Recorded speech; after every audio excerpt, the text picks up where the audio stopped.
Olá, tudo bem? Eu vim hoje para uma nano live surpresa. Eu tô meio pegando costume disso, né? O tempo não me permite agendar e aí quando tem uma frestinha, um horáriozinho, eu tenho aproveitado para compartilhar algumas coisas. Sei que devo um monte de coisa, recebidos não apresentados, coisas que eu disse que ia mostrar e não mostrei, mas eu tô em pleno PNLD, então assim, imaginem a loucura. Mas como eu tenho uma reunião só daqui a pouquinho, eu decidi apresentar 2 livros que chegaram agora. Acabei de ir na portaria pegar e lê-los e vou mostrá-los. E lógico que eu vou tecer algumas reflexões. Bom dia, pessoal. Olá, Ana. Então eu vou começar com um livro que chama Guarda-Chuva Amarelo, tá? É recém-publicado pela Companhia das Letrinhas.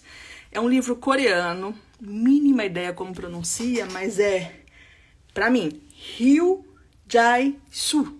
Se é assim, não sei.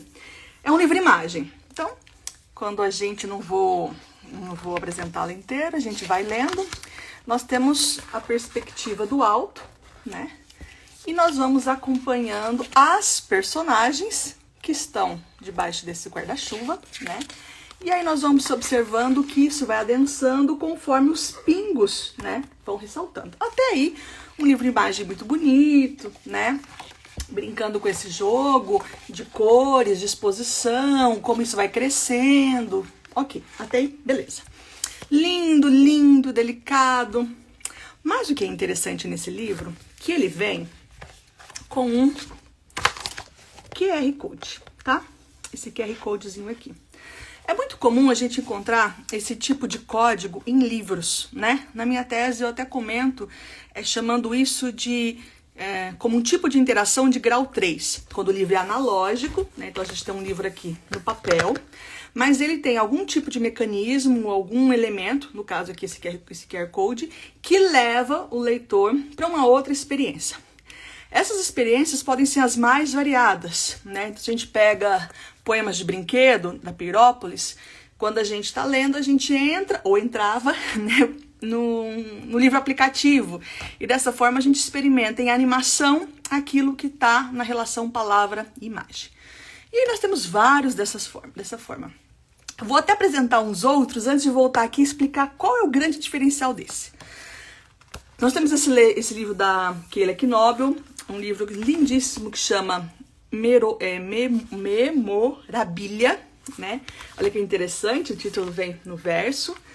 E eu vou apresentar 3 livros para poder voltar nesse e explicar porque esse livro é genial, tá? Não que os outros não sejam, mas para observar como cada recurso foi utilizado.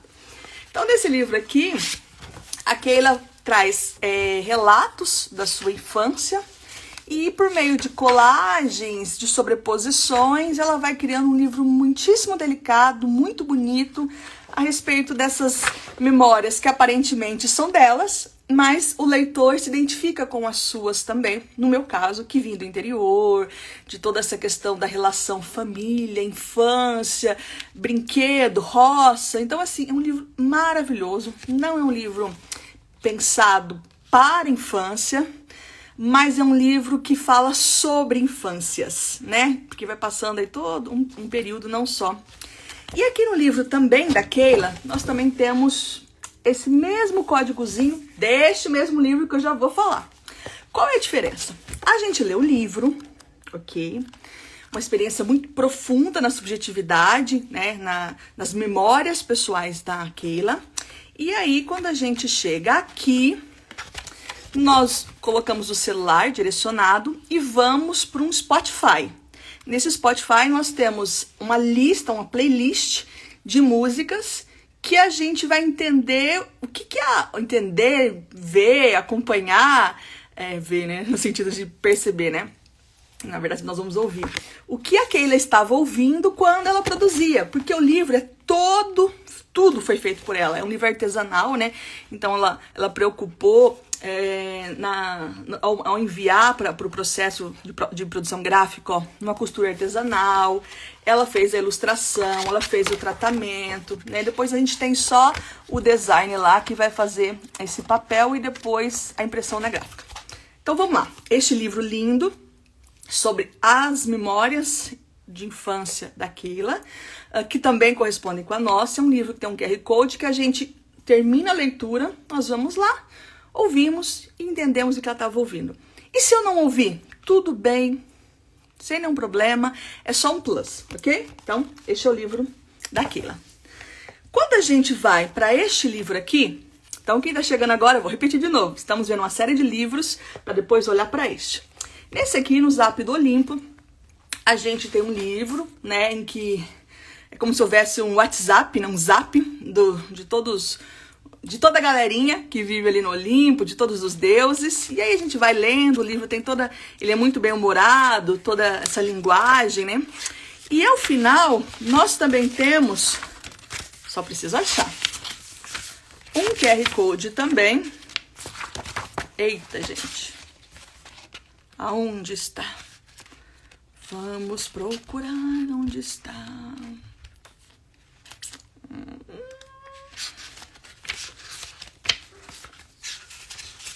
Não tem? Tem. Cadê você? Vamos ver, cadê?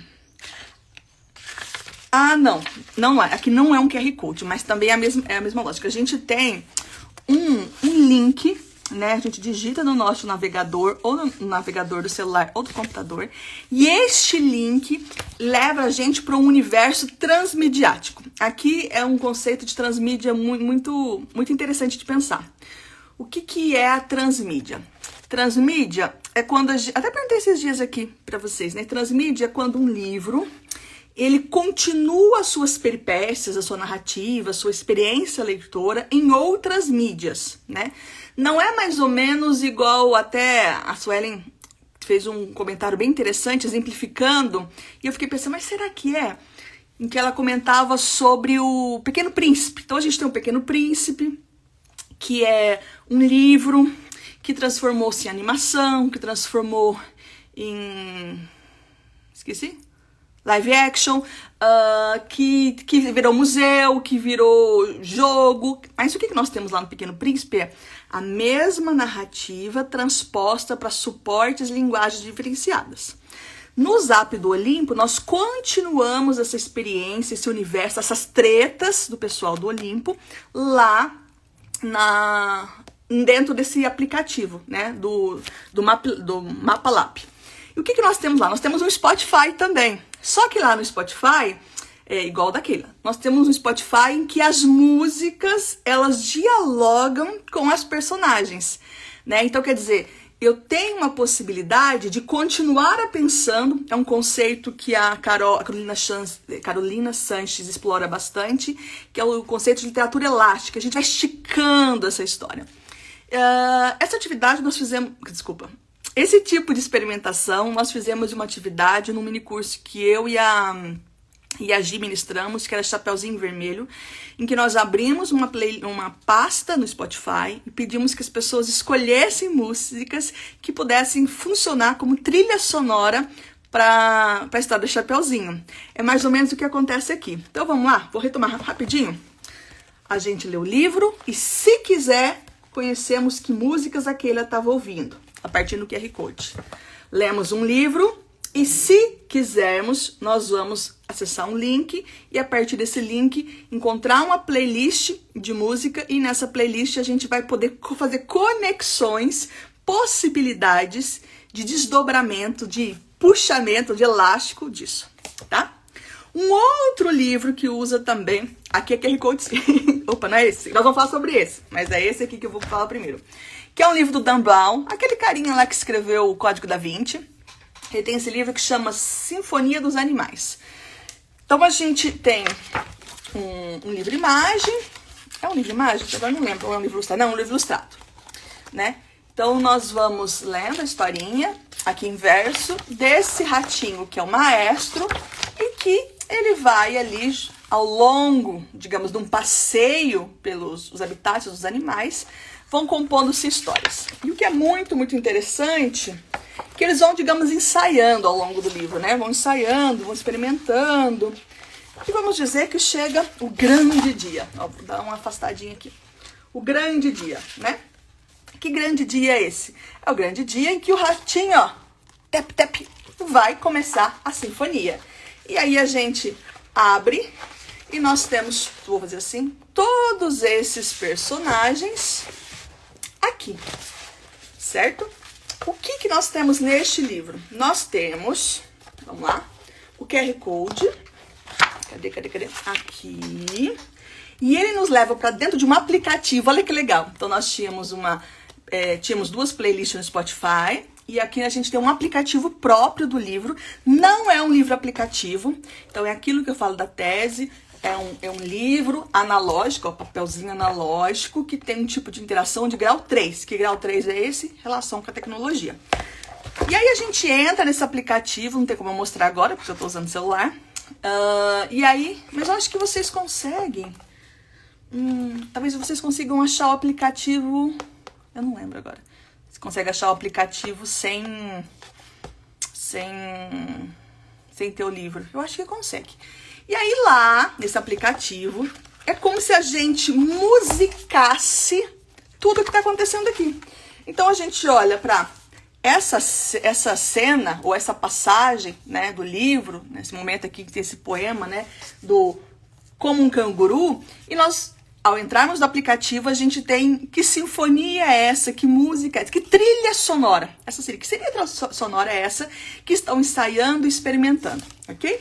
Então, nós temos isso. Tem um outro livro que eu lembrei agora e que eu não separei, que é o do Jorge do Peixe com Rodrigo Visca, pela Barbatana, que é um livro ilustrado, na verdade é um álbum ilustrado, porque pegaram uma música e transformaram essa música num livro ilustrado, e aí dessa forma a gente tem uma espécie de LP, a gente tira desse LP lá dentro o livro ilustrado, e ainda a gente tem uma bolacha, né, um LP, aquele pretinho, e aí, aquela bolinha bem parecendo um disquinho mesmo. E aí, quando a gente olha o QR Code, a gente põe o celular, e aí nós temos uma animação das ilustrações, como se fosse um videoclipe, né? Então, observem como cada um dos livros que eu apresentei brinca de uma forma com esse diálogo entre palavra, imagem, design e relações com o universo tecnológico. Já vou falar do livro. Então, vamos repetir? O professor tem essa mania, né? Então, vimos Memorabilia, da Keila, com um QR Code levando a gente para uma playlist, que a gente ouve as músicas que ela estava ouvindo. O Zap do Olimpo, com um link que nos leva a uma playlist de músicas que dialogam com essa narrativa, né, com esse livro.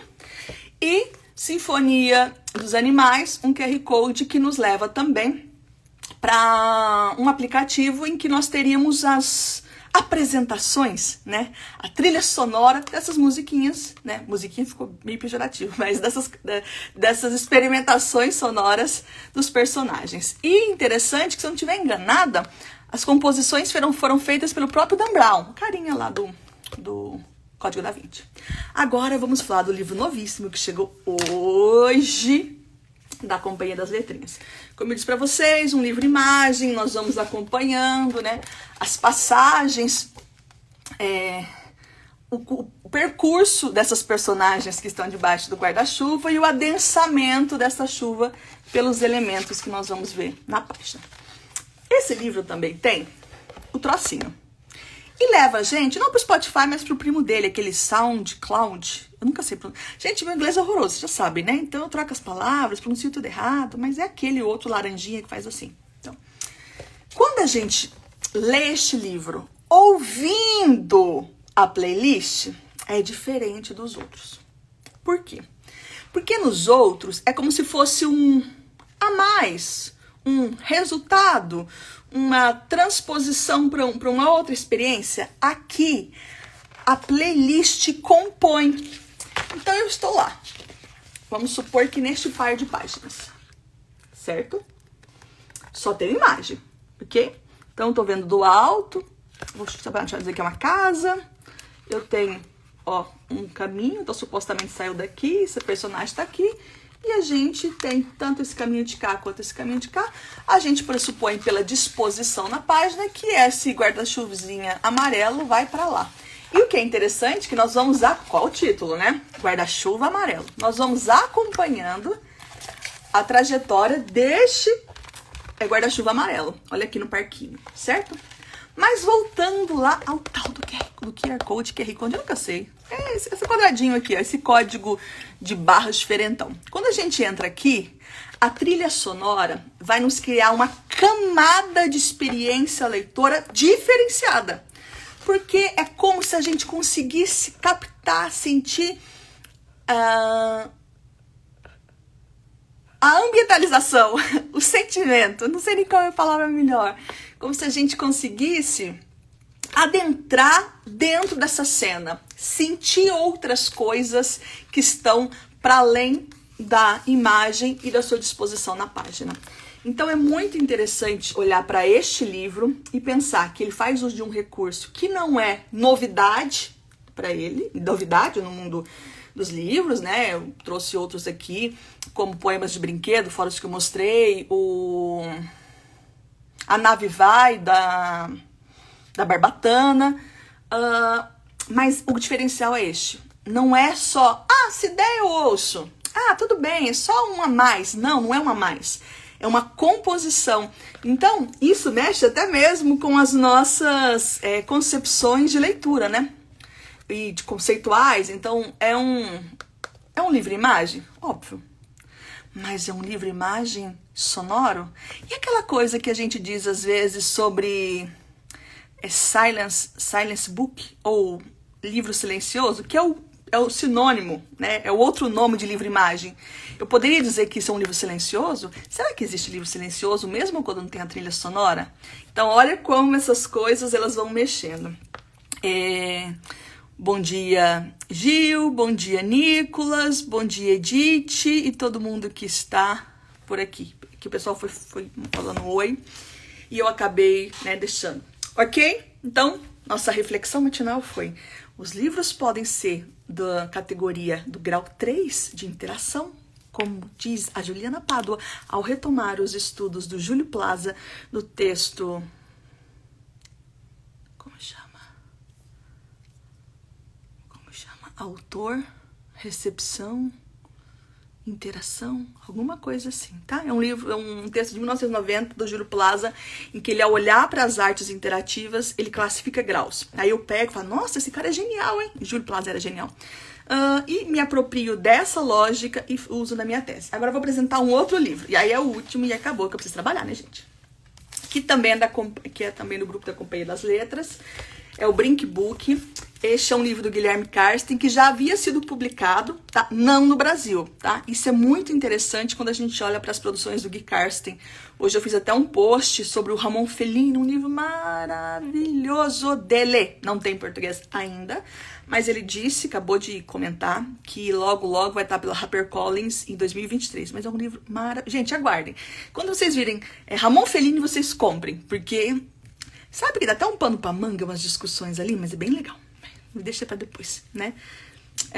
Porque a própria experiência de descoberta é o todo. Mas vamos voltar a esse livro dele novo aqui, que já tinha sido publicado em inglês e chama Se Eu Tivesse Asas. E o que é muito interessante que nós temos aqui, né? Já na dedicatória, em que ele dedica para os 2 filhos dele, o Luca e o Vicente, que são também crianças que a gente já conhece a partir de outros livros, e diz: sejam bem-vindos ao ninho, mas por favor não todas as noites. Nós adultos já conseguimos então fazer essa relação ninho toda noite, imaginando que são crianças que vão ao quarto à noite, né, pro aconchego. E aí começamos a história, né, com essa mãe que entra no quarto e o pai, psh, e a criança tinha, tá babando, é um exagero meu, né? Tá dormindo lá, sono gostosinho, o pai fica quietinho. E aí, com isso, o pai sai de cena, né? O pai tava aqui, sai, e ó, a criança, tcharam! E aqui a gente sai, digamos, de um plano mais real no sentido assim, ele tava lá no quartinho, meu cabelo é muito estranho, né? Tava lá no quartinho dormindo e de repente, pluft, é como se fosse um pop-up e a gente fosse para um outro cenário, que é o cenário das possibilidades. É como se ele é o sonho acordado, né? Apesar que a palavra sonho acordado é um conceito, né? Então, melhor não usar aqui. Sonho acordado é um conceito, deixa eu falar. Pois bem, esse menininho ganha asas e começa a fazer um monte de estripulias. Todas essas estripulias no plano do C, né? Se eu tivesse asas, eu poderia fazer isso. Não combina com sonhos diurnos. Por quê? Vamos lá explicar. Sonhos diurnos é um conceito do universo dos estudos comparados. E ele existe para a gente falar daquele desejo, de maneira bem simplória, tá? Daquele desejo forte de uma luta de justiça, de igualdade. Então, o que acontece? Países, por exemplo, que foram colonizados por Portugal, têm a sua identidade, então, né? Vamos pensar Moçambique, um tanto esfacelada, em razão da... Como que chama aquele negócio? Da colonização portuguesa. Só que se a gente observar, Angola, Moçambique, Brasil, a gente tem uma coisa em comum, que a gente sonha que nós podemos nos reestruturar, nos reconhecer como povos, a nossa identidade. Então, o sonho acordado é essa luta, esse desejo, é bem Paulo Freire, né? Só que quem fala isso é o Benjamin Abdala. É um sonhar, Antônio Cândido também poderia estar nessa perspectiva. É sonhar com o papel da literatura, da linguagem, como um estar no mundo, de defender seus direitos, de fazer acontecer. Então, nesse sentido, tá? Sonho acordado é um conceito, estudos comparados, vai por esse caminho. Aqui o sonho acordado é porque ele estava nanando, e aí, de repente, o pai sai do quarto, ele meio que acorda e entra no mundo do C, da fantasia, tá? E aí, de repente, o que é muito interessante, a gente vê que ele sai do quarto. Aí o resto eu não vou contar, tá? Para que vocês possam experimentar a leitura. Mas o que é muito interessante? Que desde a... Como chama isso aqui? Dedicatória, nós já temos um estímulo a pensar que asas são essas e que ninho é esse. Ó, vamos começar pela capa. Asa, ok. Roupinha de pijama, pijama, cama. Aqui diz, pode vir pro nosso ninho, não ninho toda noite. De repente a gente vê a mesma roupinha, a roupinha da capa, ó. A mesma roupinha abrindo. Então, o que será que vai acontecer com esse personagem? Então, aqui a gente já desenvolve as nossas competências leitoras a partir de estímulos que esse autor, Guilherme Carsten, maravilhoso, quem está no grupo de estudo, dá uma olhada nas obras dele, a gente vai conversar sobre isso agora, dia 9 de setembro, como isso vai construindo, tá? E eu falei do Ramon Fellini hoje, o Ramon Fellini tem muito mais coisa do que isso, assim, de instigar a nossa percepção. Então é isso, coleguinhas. Chegaram 2 livros. Mentira, chegou um monte de livro. Um monte de livro hoje. E eu tenho ali 2 nichos que eu não li ainda. Mas eu vou ler. É porque eu tô no tal do PNLD. Então calma, deixa eu resolver esses Paranauê e eu volto. Então esses são os 2 livros que chegaram hoje. Maravilhindos. Espero que vocês gostem. Leiam. Para quem tem filho, para quem gosta do aconchego, da leitura, do colinho, do afago, da amorosidade, vai amar este livro. E para quem gosta dessa experiência, né, de poder sentir, experienciar a linguagem, vai amar este livro. Então, são esses que eu apresentei hoje, fazendo conexões com a Sinfonia dos Animais, do Dan Brown, o Zap do Olimpo, do Mapa Lab, Memorabilia, daquele aqui Nobel, Poemas de Brinquedo, da Perópolis, e A Nave Vai, da Barbatana. E ainda comentei para fazer relação com esse novo livro do Guilherme, um outro que ainda não foi publicado no Brasil, mas fiquei sabendo hoje que vai ser início de 2023, que é Ramon Fellini, O Cão. Beijo pra vocês, tenham um lindo dia e talvez eu volte ainda essa semana pra mostrar algumas coisas. Beijo pra quem ficou aqui, até mais.